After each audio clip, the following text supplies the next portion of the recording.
요한복음 12장 말씀은 예수님의 발에 향유를 부은 마리아에 관한 이야기가 나오고 있습니다. 12장 1절 말씀 본문을 보시면 6월절 엿새 전에 예수님께서 그 십자가의 처형을 당하기 얼마 전이 된 것입니다. 그래서 주님께서 그 자신의 십자가 사역을 다 되어가는 그 시기에 그때 이제 베다니에 이르시니 이곳은 예수께서 죽은 자 가운데서 살리신 나사로가 있는 곳이라. 베다니에 이르셨는데 이제는 예수님께서 곧 있으면 이제 십자가 처형을 달리시기 직전에 그러한 마리아의 향유 옥합 사건이 일어날 것입니다. 근데 여기서 보시면 예수를 위하여 잔치할세. 그래서 아마 이 문맥상 우리가 알 수 있는 것은 죽을 병에 걸린 나사로가 부활한 사건을 사람들이 굉장히 놀라면서 그것을 잔치했을 것이다 이렇게 추측을 할 수 있겠죠. 나사로는 죽었고 예수님께서는 죽은 나사로를 살리셨습니다. 우리 생각에 절대로 있을 수 없는 일이 일어난 것입니다. 죽은 사람, 죽은 시체가 예수님으로 인해서 부활한 사건이 일어났으면 이것은 정말 큰 잔치를 베풀 수밖에 없었겠죠. 그래서 거기서 예수님을 위하여 잔치를 하고 있는데, 그럼 우리가 생각해 볼 것은 예수님께서는 십자가 처형을 당하시기 전에 자신이 누구신지 사람들 앞에서 분명하게 보이셨다. 그러니까 어떻게 보면 나사로를 통해서 자신의 부활할 것을 사람들에게 미리 보이신 것 아닌가 그렇게 생각할 수 있습니다. 그러니까 부활의 예수님, 생명의 예수님, 죽은 자도 살리실 수 있는 그 예수님께서 나사로를 살리시면서 나도 이제 곧 죽을 것이고 나도 부활한다 이렇게 이제 사람들이 믿을 수 있게끔 그렇게 보이시고 기적을 베풀어 주시고 그렇게 복음을 증거하신 것입니다. 그래서 예수님께서는 항상 복음을 증거할 때 오병이어의 기적, 그리고 바다 위를 걸으시는 기적, 죽은 자를 살리시고 병든 자를 고치시는 기적을 통해서 자신이 누구이신지 확실한 메시아이시고 하나님의 아들이심을 보여주시면서 가르쳐 주신 것입니다. 그렇게 예수님께서는 믿을 수 있는 모든 일들을 하신 것입니다. 그럼에도 불구하고 눈으로 보고 듣고 한 기적들을 믿지 않는 것은 그 사람의 어떤 자유의지로 인한 선택이었을 뿐이시지 예수님께서는 충분히 많은 것들을 우리와 함께 하시고 이 시간 동안 우리에게 모든 것을 보여주신 분, 그리고 그것들을 기록하게 하셔서 오늘날 우리에게까지도 믿게 하신 분이십니다. 그래서 우리가 이 복음의 역사와 이 사실들을 지금 우리가 믿고 따르고 있는 것입니다. 그래서 이제 예수님을 위해서 죽은 나사로를 기념하면서 잔치를 하고 있을 때 우리가 아는 그 마르다와 마리아가 나오는데, 나사로와 마르다 마리아는 그 남매죠. 남매고 예수님께서 굉장히 사랑하시는 그런 자들이었습니다. 우리도 알다시피 마르다는 분주하게 이제 일을 하는 그런 성격에 봉사를 열심히 하고 섬기는 그러한 사람이었고, 마리아는 그런 봉사보다는 일단은 예수님의 말씀 듣기를 이제 사모하는, 진리에 대한 어떤 그런 가르침을 중요시하는 그러한 성격이었다. 마르다는 주님을 위해서 섬기고 봉사하는 그러한 역할을 하는 사람이었다. 그래서 여기에서도 보시면은 마르다는 일을 하고 나사로는 예수와 함께 앉은 자 중에 있더라. 마리아는 지극히 비싼 향유 곧 순전한 나드 한 근을 가져다가 예수의 발에 붓고 자기 머리털로 그의 발을 닦으니 향유 냄새가 집에 가득하더라. 근데 이제 이 마리아가 우리가 알다시피 아주 비싼 향유를 이제 깨서 이렇게 부어가지고 향유를 예수님의 발에 부어서 자신의 그 머리털로 닦으면서 그렇게 섬겼는데, 이 부분을 볼 때 가장 중요한 것은 마리아는 이제 어떻게 이러한 큰 헌신을 할 수 있었느냐. 그래서 지금 본문 보시면은 가룟 유다는 이 향유의 값을 300데나리온이라고 칭하고 있습니다. 5절 보시면 300데나리온, 이 향유를 300데나리온에 팔아서 가난한 사람들에게 주지 않고 왜 어떻게 너는 이제 이런 것을 예수님 발에 부을 수 있냐라고 질책하는 이제 본문이 나오죠. 그래서 마리아는 굉장히 비싼 것을 예수님의 발에 붓고, 그러니까 좀 어떻게 보면 그 비싼 것을 한 번에 그냥 이렇게 좀 써버린 거죠. 근데 가룟 유다라는 사람은 도리어 훔치는 자였습니다. 도둑이었습니다. 돈괴를 막고 거기 넣는 것을 훔쳐가는 사람. 자신은 돈을 훔치는 자이면서 그러면 이 사람은 돈에 대한 탐심이 대단하고 돈을 아끼고 돈에 대한 엄청난 집착이 있었겠죠. 그러니까 이 사람 입장에서는 300데나리온이나 되는 그 향유를 발에 붓는 게 아깝고 막 그랬을 것입니다. 어쩌면 이 사람은 이 향유 옥합을 보면서 저것도 훔치고 싶다라고 생각했을지도 모르죠. 어쨌거나 300데나리온이라 하는 것은 노동자 하루 품삯을 1데나리온에 이렇게 보통 치기 때문에 거의 1년 연봉이라고 보면 됩니다. 한 어떤 노동자 1년 연봉. 그러면 지금 우리의 가치로 한 3천만 원에서 5천만 원 사이라고 보면 됩니다. 그러면은 가룟 유다 입장에서 마리아가 굉장히 비싼 몇 천만 원 하는 그 엄청난 값비싼 것을 이걸 팔아가지고 뭐 자기가 시집갈 때 쓰던지 모아 놓던지 아니면 청 바치고 싶으면 그 가난한 사람한테 나눠주면 얼마나 그 좋을 것인데 이걸 그 귀한 걸 어찌 발에 붙는 식으로 단 몇 분 만에 쓰느냐라는 것이겠죠. 한 사람을 위해서. 그것은 예수님이 어떤 분이신지 모르고 지금 이것이 무엇을 의미하는지도 모르고 마리아의 정성과 마리아의 마음에 무엇이 있었는지도 모르고 하는 말인 것입니다. 그래서 이제 가룟 유다의 입장이나 지켜보는 사람의 입장에서는 마리아의 이 값비싼 헌신을 이해하지 못했을 것입니다. 왜 이렇게 비싼 것을 왜 이런 행동을 했느냐. 그렇지만 마리아가 본 것은 무엇이었냐. 마리아는 어떻게 이런 행동을 할 수 있었느냐. 그것을 보려면은 우리가 가장 중요한 것은 마리아가 도대체 어떤 것을 겪은 인물인가라는 겁니다. 마리아에 대해서 성경은 자세하게는 막 기록되어 있지 않고 그리고 성경에는 마리아가 여러 명 나오는데 다 동일한 인물이라고 보시면 안 됩니다. 귀신 들린 마리아, 장녀, 등등등 여러 가지가 나오지만 동일 인물이라고 다 볼 수도 없고 마리아라는 사람 이름은 흔하기 때문에 우리가 이제 함부로 이 마리아 저 마리아 섞어서 혼동하면 이제 안 되고 아무튼 이 성경에 나오는 여기 본문에서의 마리아는 베다니의 마리아, 나사로의 형제 마리아 이렇게 이제 봐야 되는데 그러니까 우리가 알 수 있는 것은 이 마리아에 대해서 알 수 있는 것은 이 마리아는 나사로의 죽음과 부활을 목격한 마리아다. 이렇게 우리가 알아야 된다는 것입니다. 이게 정확한 성경에 있는 팩트이기 때문에 이 여인이 겪은 것은 죽은 나사로의 부활을 목격한 그 마리아이고 이 사람은 이것을 체험한 이후에 예수님께 수천만 원의 그것을 깨뜨려서 붓는 행위를 할 수 있었다라는 것입니다. 그래서 마리아의 이런 헌신의 가치를 우리가 이해하려면은 마리아가 겪었던 그 죽은 나사로에 대한 것들을 우리가 알고 계시겠지만 한 번 더 우리가 짚어봐야 될 것 같습니다. 우리가 오늘 본문이 12장이고 11장에 보시면 나사로에 관한 이야기가 나오고 있어요. 나사로와 마르다와 마리아 이 세 남매에 대한 이야기가 나오는 겁니다.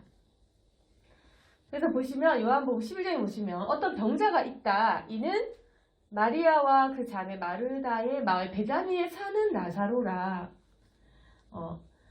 그래서 여기도 이제 요한은 기록하고 있죠. 이 마리아는 향유를 주께 부었던 그 자다. 병든 나사로는 그의 오라버니다. 라고 정확하게 요한은 이제 기록하고 있는 거죠. 그래서 마리아의 오빠 나사로, 이 나사로가 병들었다는 것입니다. 그러면은 마르다와 마리아는 예수님께 이제 말씀을 드렸겠죠. 사랑을 원해서 주여 보시옵소서 사랑하신 자가 병들었습니다. 그래서 이미 이제 예수님과 이들은 좀 각별한 사이였던 것 같습니다. 사랑하시는 자가 병들었습니다. 근데 예수님께서 곧 죽을 나사로를 향해 지금 병들었죠. 그리고 이 나사로 죽었죠. 그리고 부활했는데 어쨌거나 예수님께서 나사로가 죽을 것까지도 알고 계셨을 것입니다. 근데 예수님께서 곧 죽을 나사로에게 어떤 말씀하셨냐면 11장 4절에 보시면 이 병은 죽을 병이 아니라 하나님의 영광을 위한 것이고 하나님의 아들이 이로 말하면 영광 받게 하려고 하는 그 병이다라고 이렇게 지칭을 하시는 것입니다. 요한복음에 보시면. 그러니까 요한이 기록할 때 이 사건을 굉장히 정확하게 기록하고 있습니다. 이 병에 대해. 이 기적의 사건이 일어난 사건뿐 아니라 예수님께서 이 병에 대해서 어떻게 해석을 하시고 어떤 일을 하시고 이것의 의미가 무엇인지 정확히 적어놓은 겁니다.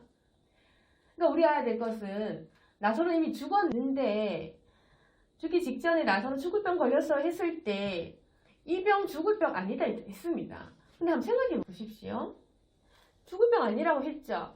우리가 어떻게 생각하면 죽을 병 아니구나 믿었겠죠. 근데 죽었어요. 그러면 우리 실족하는 그 상태가 어떻겠습니까? 우리가 이 사건을 볼 때 우리 가족이 아파서 예수님께 갔다. 예수님 우리가 너무 아파서 예수님 사랑하시던 자인데 일단 우리가 좀 원망이 되겠죠. 예수님께서 그렇게 사랑하신 나사로인데 왜 죽을 병 왜 걸려요? 일단 우리 여기서 의문이 듭니다. 예수님하고 나는 친한데 난 예수님 사랑하는데 예수님 나 좋아하시는데 나 병 왜 걸렸어? 이게 의문이겠죠.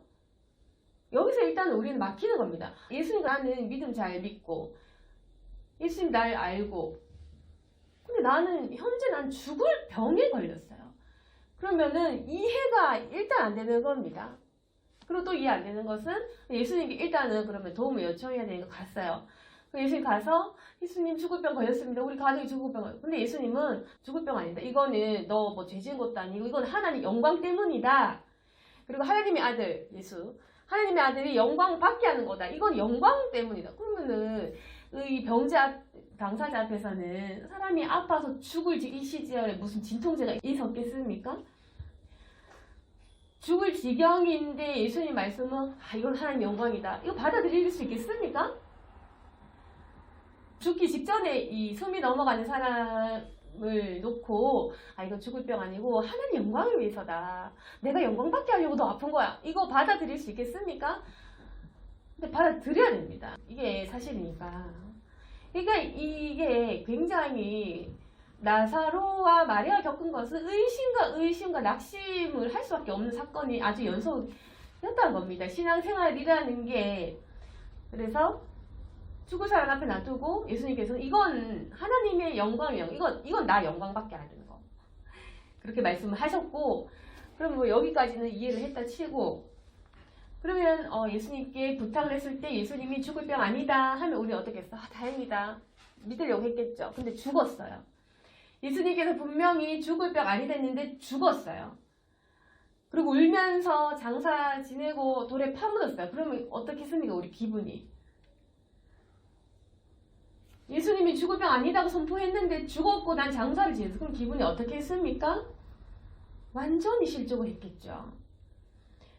그러니까 이 과정이 절대 이 믿는 것이 만만한 과정이 아니었다는 겁니다. 우리는 봤을 때 나사로 살아나서 좋겠다. 뭐 예수님 다 고쳐주시면 좋겠다. 예수님 보면 믿기 쉽겠다. 아닙니다. 우리가 예수님 지금 내 눈앞에 계셔도 나와 친밀한 교제를 나누어도 예수님께 내가 질문하고 답을 들어도 예수님의 그 해답을 내 미래다 예언까지 들어도 그게 해결이 안 되는 것입니다. 아무리 예수님을 대면한다 쳐도 얼굴 본다 쳐도 이게 쉽지는 않는다는 것입니다.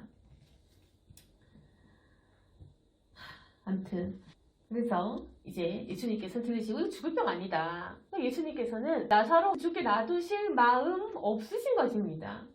예수님이 결정하시는 것이니까. 그래서 예수님께서 본래 마르다와 그 동생 나사로를 사랑하시더니 이런 구절이 있거든요. 요한복음에 보시면은 예수님께서 이 세 남매를 사랑하셨다. 아주 믿음이 강했던 것입니다. 그러니까 사랑하셨겠죠.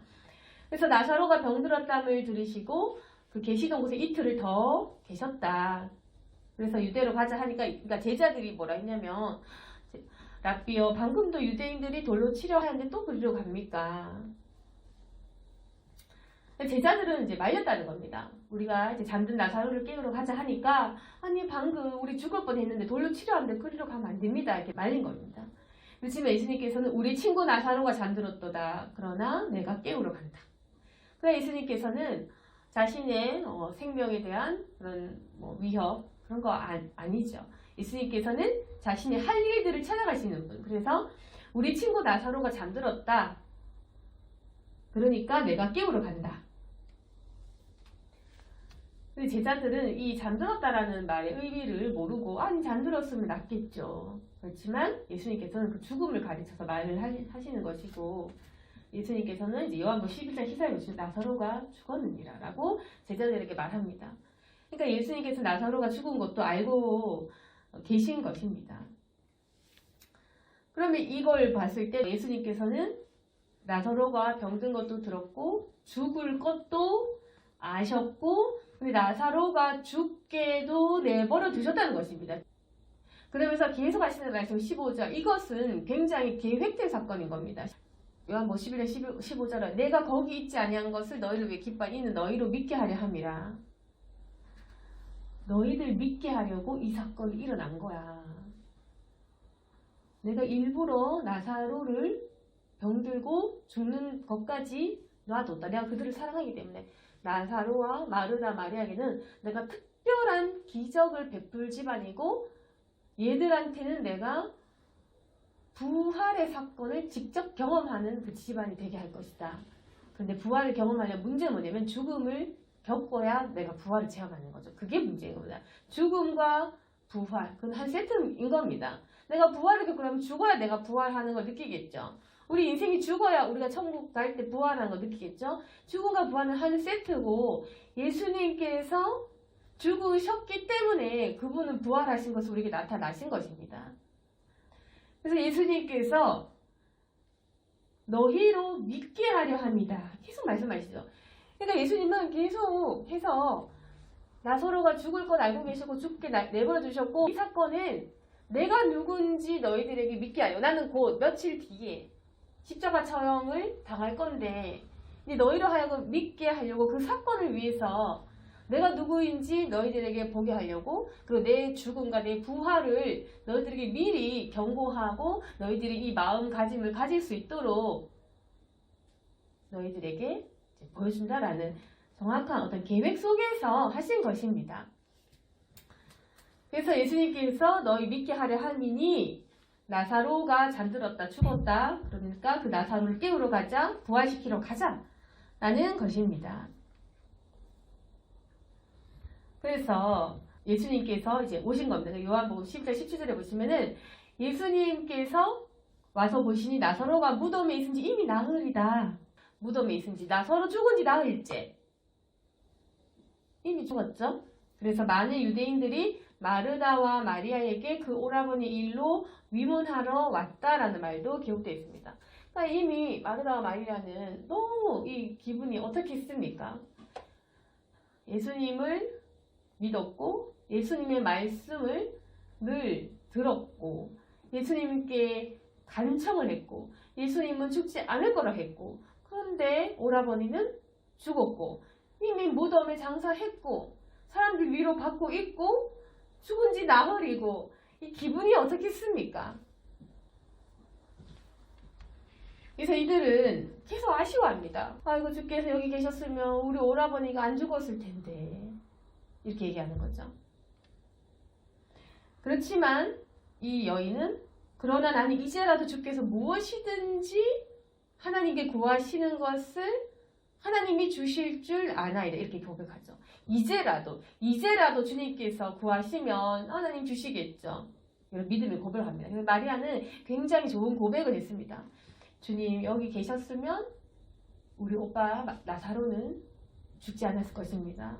이미 죽었습니다. 그렇지만 난 지금이라도 주님 구하시면 주실 거 믿습니다. 그러니까 예수님께서 너 오라버니가 다시 살아날 것이다.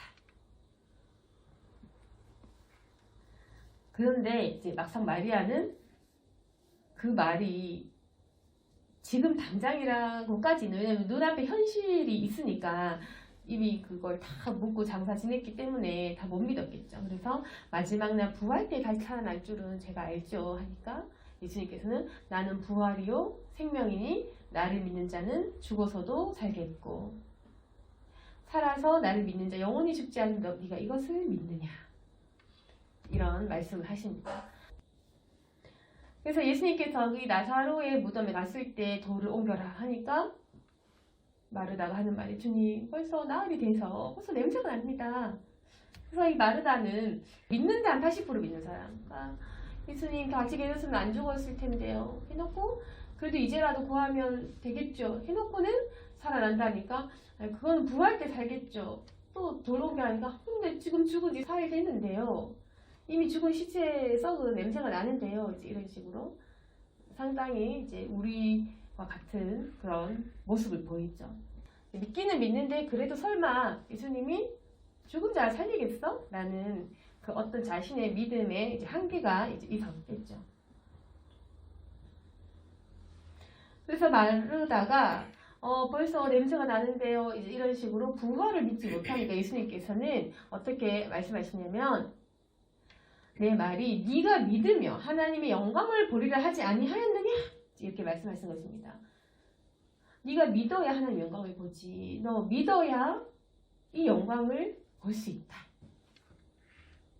아무튼 이렇게 하시면서 나사로에게 무덤에 가서 나사로야 나오라 하니까 죽은 자가 배로 동여놓은 그 사람이 나온 겁니다. 죽은 지 나흘이 되었고 이미 썩어가는 시체였던 나사로가 짠 하고 살아난 것입니다.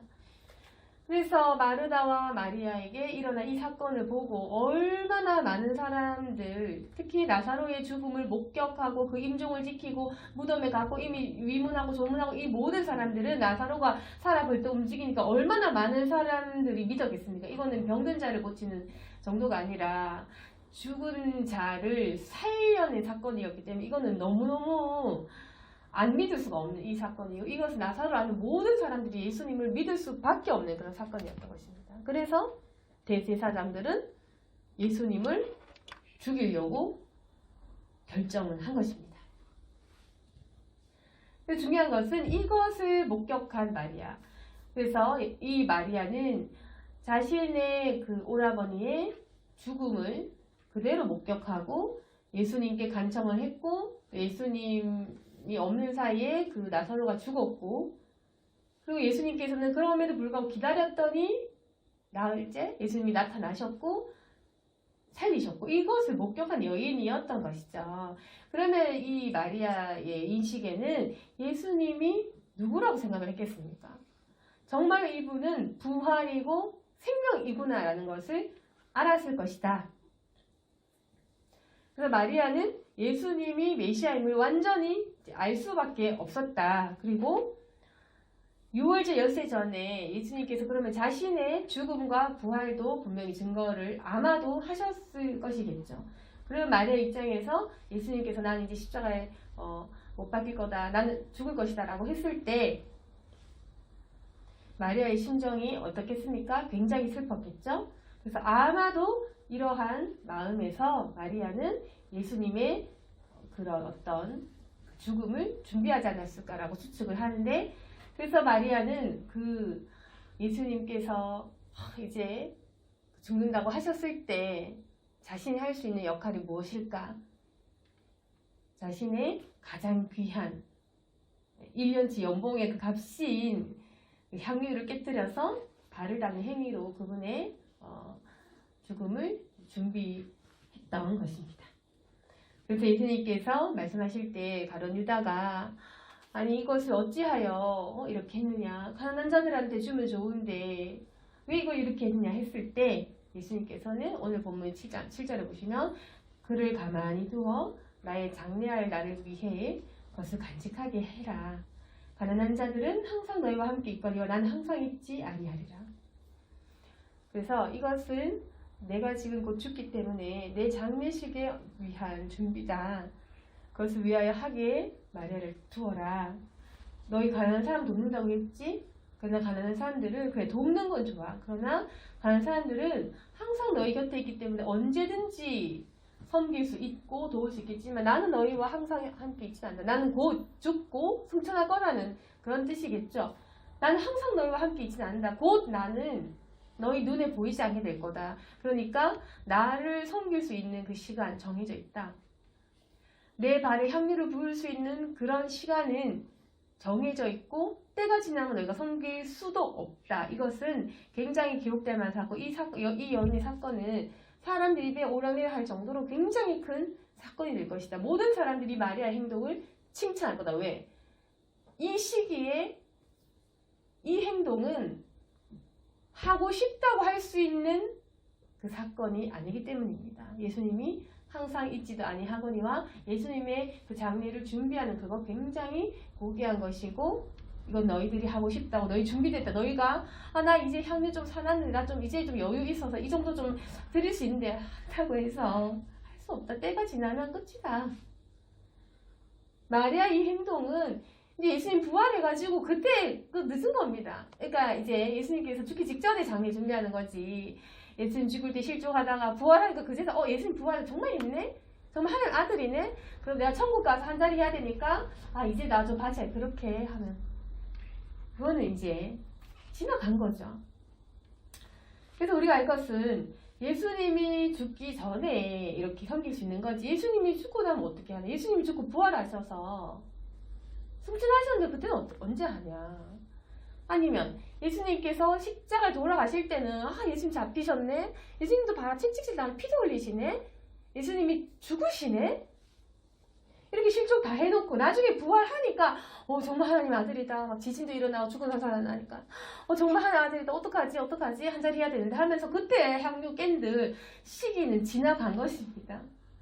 없는 겁니다. 이 시기에 마리아가 했던 이 행동은 정해진 시간, 이 시기가 끝나면 이제 다시 안 돌아와요. 그러니까 이 마리아의 행동은 정말 칭찬할 만한 아주 귀한 상급인 마리아. 정말 예수님께서 마리아를 너무 사랑하셨습니다. 항상 자신의 그 말씀을 맨 앞에 앉아서 듣던 이 마리아는 예수님이 정말 사랑하는 사람이었고 그 오빠 나사로도 마찬가지고. 오늘 말씀 정리하자면은 마리아의 헌신이 굉장히 귀한 것인데 이 마리아가 헌신할 수 있었던 것, 이 사람이 겪었던 사건은 자신의 오빠의 죽음과 부활, 그 목격, 그리고 이것을 믿고 믿을 수밖에 없던 사건이긴 해도 수많은 사람 중에 향유하게 산 이 사람뿐. 네, 성경의 다른 구절에도 향유 사건이 있지만 아무튼 이 사람만 향유를 깬 겁니다. 이 본문 속에서 보시면은 많은 사람들이 목격을 했지만 그렇게 큰 것을 바치는 것은 마리아뿐. 그러니까 이 마리아는 굉장히 값비싼 행동을 했다. 예수님께서는 나사로를 굉장히 사랑하셨지만 제일 사랑한 나사로에게 죽음이라는 고통, 병든 고통도 허락을 했고 그것도 우연적으로 발생한 것이 아니라 이것은 나의 영광을 위해, 이것은 하나님의 영광, 이건 믿게 하기 위해 라고 명명백백 이것은 계획된 일임을 알려주십니다. 그럼 하나님께서 우리를 사랑하셔도 계획적으로 병도 죽음도 준다는 겁니다. 이게 중요하다.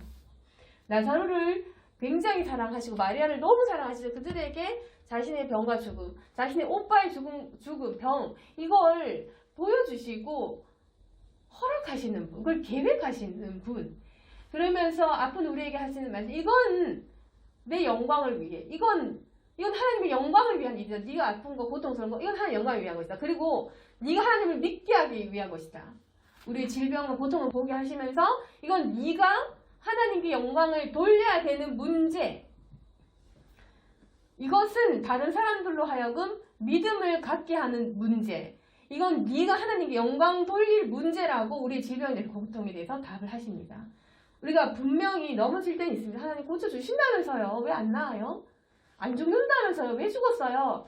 이런 의심은 나사로에게 마리아에게 찾아올 수 있다. 그렇지만 예수님 말씀 거짓말입니까? 단지 우리가 못 믿는 것은 죽은 사람 어떻게 살아나? 이건 내 믿음의 문제인 거지. 내 의심의 문제인 거지. 예수님 거짓말한 적 없다. 예수님 살아난다. 안 죽었다면 안 죽은 거 부활할 거니까. 예수님이 살아난다면 살아나는 거. 잠들었다면 죽음도 잠든 게 맞다. 우리가 보기에 큰 문제죠. 예수님이 죽음의 문제 역시 잠든 문제다. 그냥 자는 겁니다. 예수님 거짓말한 적이 한 번도 없고 문제는 내가 해석을 할 때 병들었고 죽었고 죽은 사람은 다시 살아날 수 없고 내가 지금 내 인식에 우리가 믿음이 없으니까 우리의 문제인 것이지 예수님 거짓말한 적이 없으시다. 그래서 예수님은 자신이 사랑하는 자들에게도 이 질병, 죽음, 의심 이것을 허락하십니다. 이 속에서도 우리에게 요구하신 너 믿어야 된다. 믿어야 볼 수 있다고 하지 않았느냐? 이것은 사람들 하여금 나를 믿게 하려고. 이건 내 십자가의 죽음을 사람들이 받아들이고 그 부활도 받아들이게끔 보여준 역사의 기적이다. 예수님의 크신 뜻을 우리가 순종해야 됩니다. 마리아 같은 순종, 마리아 같은 헌신, 그리고 마리아에도 이런 헌신을 할 수 있도록 이 사건을 허락하신 예수님께서는 이 세 남매를 너무너무 사랑하셨기 때문에 고통도 슬픔도 주신 것이다. 우리는 마리아 눈물을 다 모르죠.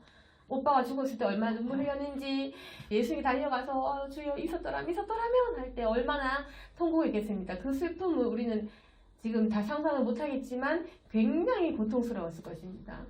그러니까 이 신앙생활이라는 것이 하나님께서 우리를 너무너무 제일 사랑하셔도 이 문제는 겪고 우리가 믿음으로 이겨나가야 되는 문제이다. 그리고 마지막으로 가난한 자들은 항상 있고, 우리가 사람 섬기고 사람 사랑하는 거 언제든지 할 수 있지만 예수님 사랑하는 것은 각 시기에 때에 맞는 게 있다는 것입니다. 중요한 순간에 마리아는 아무도 하지 못하는 장례 치르는 그 행동들을 했고 예수님께서는 거부하지 않았습니다. 예수님께서 아무리 겸손하고 가난하게 오셨고 해도 비싼 거 내 발에 붙지만 안 했죠. 예수님께서 사양하지 않았습니다. 왜? 이 마음과 이 의식, 이것은 돈으로 따질 수 없는 거니까. 이 죽음의 장사, 하나님의 아들을 장사한 이것은 돈으로 따질 수 없는 것이기 때문에 예수님께서는 이것을 온전한 어떤 장래 의식으로 본 거지, 예수님께서는 비싼 거 내 발에 붙지 마, 이 비싼 거 마리아 괜찮다 하지 않았다는 겁니다. 그러니까 이건 인간적인 돈의 문제로 따지는 것이 아니라 이것은 가치로운 일에 대한 것이고, 예수님께서는 이 일을 칭찬하시고 자신의 장례를 준비한 마리아를 칭찬하셨다. 그래서 우리가 알아낼 것은 예수님께 하는 행위와 사랑하게 하는 행위를 우리가 구분해서 무엇이 칭찬받을 만한 행동인지 우리가 정확하게 알아야 된다는 것입니다. 가난한 자들 너가 항상 함께 있다. 그렇지만 항상 함께 있는 것이 아니다. 이 기회는, 마리아에게 준 이 기회는 지금 시간이 지나면 다시 할 수 없다. 내가 부활하고 나면 늦다. 내 죽음을 슬퍼한 자는 바로 마리아 너구나. 이런 칭찬인 것이겠죠. 그래서 마리아의 향유를 기억하시면서 이 향유가 깨뜨릴 수밖에 없었던 마리아의 그 인생의 큰 전환점의 사건을 기억하시고, 마리아의 그 슬픔과 갈등도 우리가 기억을 하시고, 마리아는 그 기쁨을 어떻게 주님께 표현했고 섬겼는지도 기억하시길 바랍니다. 그래서 마리아와 같이 예수님께 칭찬받는 저와 여러분이 되기를 소망합니다. 아멘. 시작하겠습니다. 거룩하신 하나님 아버지, 마리아는 그 비싼 향유를 주님의 발에 부을 수 있는 사람이었고 자기의 머리털로 그 발을 닦을 만큼 주님을 사랑하는 자였습니다. 그가 받은 기적과 사건은 사실은 고통이었습니다. 마리아는 아주 은혜로운 것을 경험했지만, 그렇지만 그것이 어떤 물질의 복을 받고 마리아가 행복해한 것도 아니고, 마리아가 남편을 얻고 감사한 것도 아니고, 마리아는 자신의 오라버니의 죽음을 경험한 자였습니다. 자신의 오라버니의 죽음을 경험했고, 그렇지만 그 부활을 감사했고 찬양했던 자입니다. 우리도 우리 고통을 이겨내게 하실, 우리 고통을 건져내게 하실 예수님을 찬양할 수 있도록 도와주옵소서. 마리아가 받은 은혜는 물질의 복도, 사람의 복도, 인생의 복도 아닌 주님이 누구신지 알게 하는 복이었다는 것을 기억하게 도와주옵소서. 우리도 예수님 따르는 자라면 우리가 지금 기복적으로 물질 구하고 명예와 어떤 그런 것을 구할 것이 아니라 마리아와 나사로 그리고 마르다가 겪었던 이 사건처럼 예수님이 누군지 알게 하는 사건이 우리 인생의 체험이 되어야 될 것입니다. 그러니 우리가 지금 믿고 따로 구하는 것들, 어떤 복을 구하고 있는지 정확하게 우리가 구별할 수 있도록 도와주시고 마리아 같은 축복 구할 수 있도록 도와주시옵소서. 주님, 마리아 같은 헌신할 수 있도록 도와주시옵소서. 향유 옥합을 깨트린 마리아 같이 주님을 사랑하는 저희들이 되게 도와주옵소서. 예수님 이름으로 기도드렸습니다. 아멘.